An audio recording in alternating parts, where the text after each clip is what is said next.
Assalamu alaikum everyone, welcome back. Amal, Haidar's here. The question at hand today is whether or not Allah subhanahu wa ta'ala is disappointed in us individually as well as collectively. Well, the answer is a resounding no. Allah subhanahu wa ta'ala is not disappointed in you as an individual nor in humanity at large.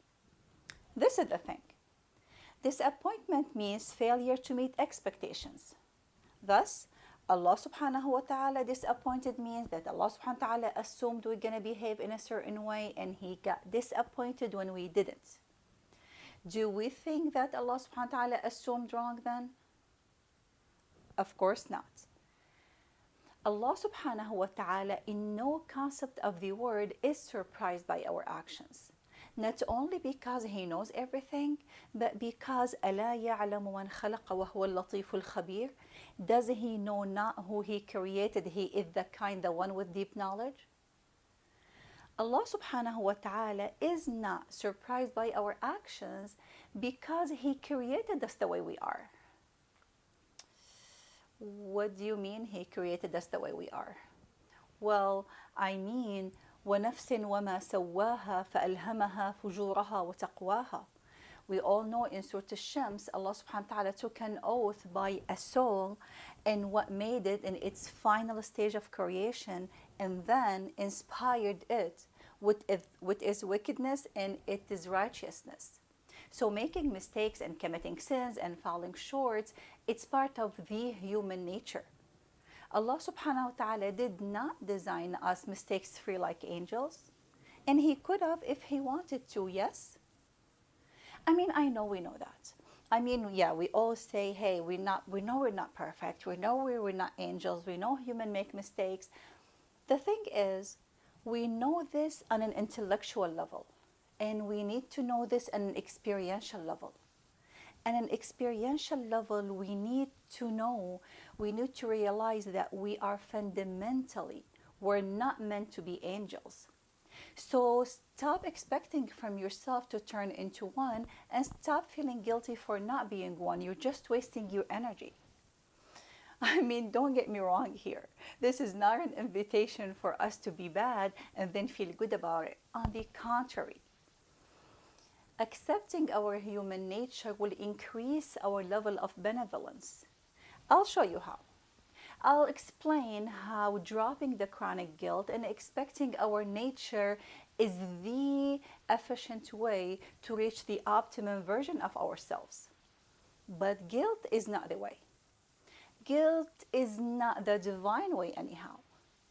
See, pain and guilt somehow became an Islamic culture and a sign of a good and pious Muslim.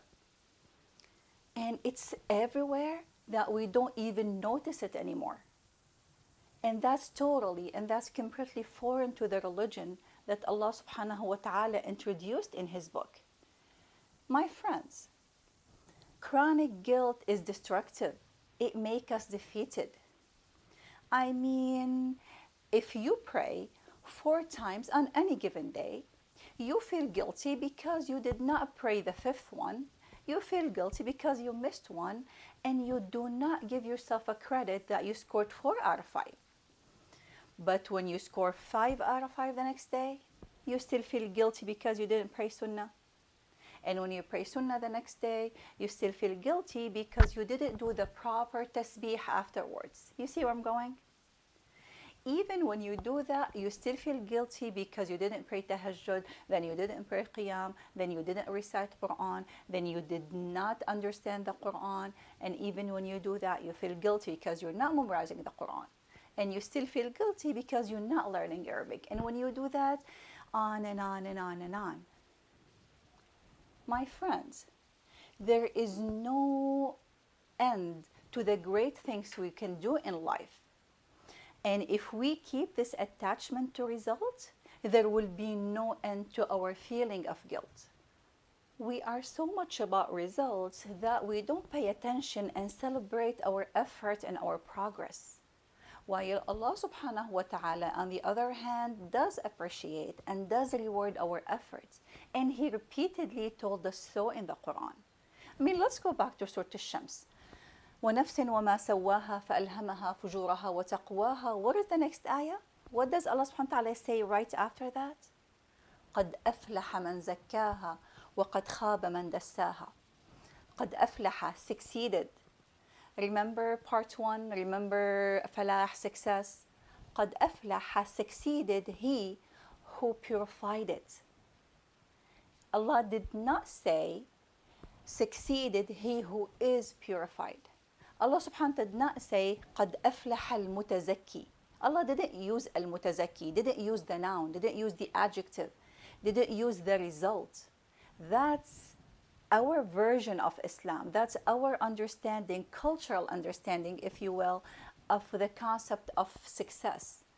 But the divine, the Quranic concept of success is قَدْ أَفْلَحَ مَنْ زَكَّاهَا. Zakkaha, the verb, the action, the effort. That's what Allah subhanahu wa ta'ala celebrate and said that the person who does that is successful. I mean, what are you doing right now? Why are you listening right now? Why do you listen to any lesson, to any lecture? Why do you read any book? Because you are in the pursuit of improving yourself. You are trying to improve yourself. You're looking for ways, you're looking for ideas, you're looking for something to help you to become better. You are right now putting the effort.